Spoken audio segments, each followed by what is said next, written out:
Vertigo, mungkin namanya udah nggak asing lagi ya. Atau jangan-jangan Anda sendiri pernah merasakannya? Ini bukan sekedar pusing tujuh keliling biasa loh.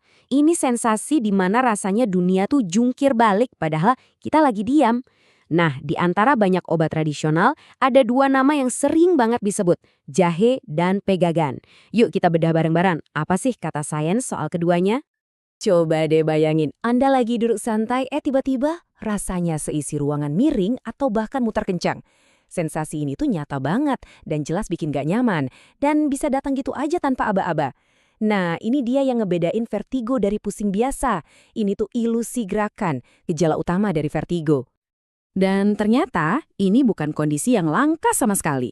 Coba pikirin deh, 30%. Itu artinya dari 10 orang yang kita kenal, kemungkinan besar ada 3 orang yang pernah ngerasain sensasi ini. Angka ini nunjukin betapa umumnya vertigo dan kenapa penting banget buat kita paham apa aja yang bisa bantu meredakannya. Oke, ini dia agenda kita. Pertama, kita bakal pahami dulu apa itu vertigo. Terus kita intip bukti ilmiah soal jahe. Habis itu kita bedah potensi dari pegagan, ini herbal yang menarik banget.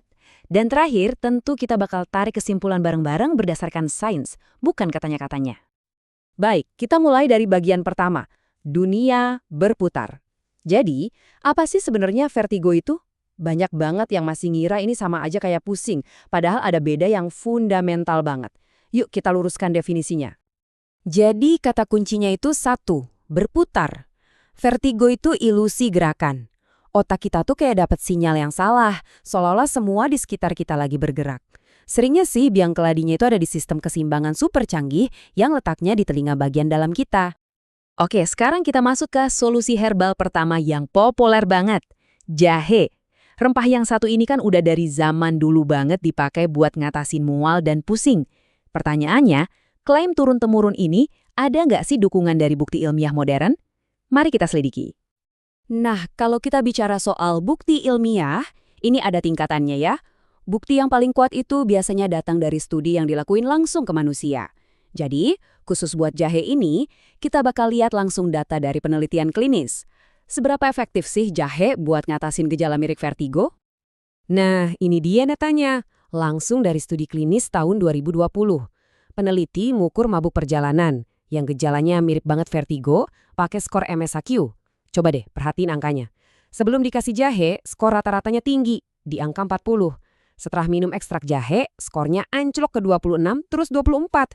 Ingat ya, makin rendah skornya, artinya gejalanya makin ringan. Ini bukti statistik yang kuat banget. Dan ini bukan cuma soal mabuk perjalanan loh, ada studi lain yang lebih lama, dari tahun 1986, yang melihat langsung efek jahe ke vertigo. Kesimpulannya tegas banget, bisa kita baca di sini. Jahe terbukti secara signifikan lebih baik daripada placebo. Placebo itu standar emas di penelitian, jadi ini artinya efek jahe itu nyata, bukan cuma sekedar sugesti. Oke, jadi jahe ini kelihatannya ampuh banget buat meredakan gejala. Sekarang kita beralih ke herbal kedua yang klaimnya sedikit beda. Pegagan. Kalau jahe itu ibarat pemadam kebakaran buat gejala, nah pegagan ini sering disebut-sebut sebagai pelindung buat otak kita. Maksudnya gimana tuh? Yuk kita lihat. Eits, tapi disinilah kita perlu ekstra hati-hati. Bukti untuk pegagan ini ternyata ada di tahap yang jauh lebih awal. Jadi sebelum diuji coba ke manusia untuk klaim sekeren regenerasi sel, penelitiannya itu sering dimulai dari hewan dulu. Jadi yang akan kita lihat ini adalah bukti preklinis untuk memahami potensinya. Nah, ini rangkuman dari beberapa studi pada tikus yang otaknya cedera.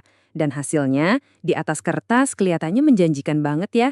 Ekstrak pegagan ini kayaknya bisa melindungi sel saraf, ngurangin radang, bahkan sampai mengurangi bengkak di otak hewan uji. Ini klaim-klaim yang luar biasa besar. Tapi, nah ini ada tapi yang gede banget. Kita harus lihat gambaran lengkapnya. Tinjauan ilmiah yang sama juga jujur banget soal keterbatasannya. Pertama, semua ini terjadi di tikus, bukan manusia. Kedua, jumlah studinya sedikit banget, cuma 4. Ketiga, studinya dinilai punya risiko bias yang tinggi. Artinya, potensinya sih ada, tapi lompatan dari tikus ke manusia itu perjalanannya masih jauh banget. Jadi, kita udah lihat dua herbal dengan dua jenis bukti yang beda banget. Sekarang, yuk kita sandingkan keduanya biar kita dapat kesimpulan yang jernih. Ini bukan soal mana yang lebih hebat, tapi lebih ke bukti yang ada itu sebenarnya untuk apa. Ini soal sains, bukan keajaiban. Dan disinilah letak perbedaan kuncinya. Kalau jahe, buktinya itu sudah ada pada manusia, dan fokusnya untuk meredakan gejala vertigo dan mabuk perjalanan. Aplikasinya lebih langsung. Sementara untuk pegagan, buktinya masih di level hewan, dan bicaranya soal potensi untuk melindungi sel saraf. Sama-sama menjanjikan, tapi mainnya di arena yang sama sekali berbeda.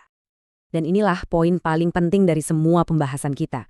Waktu kita mengevaluasi pengobatan apapun, termasuk herbal, pertanyaannya tuh bukan cuma, ini manjur atau enggak? Pertanyaan yang lebih cerdas adalah, manjur untuk apa? Dan seberapa kuat buktinya?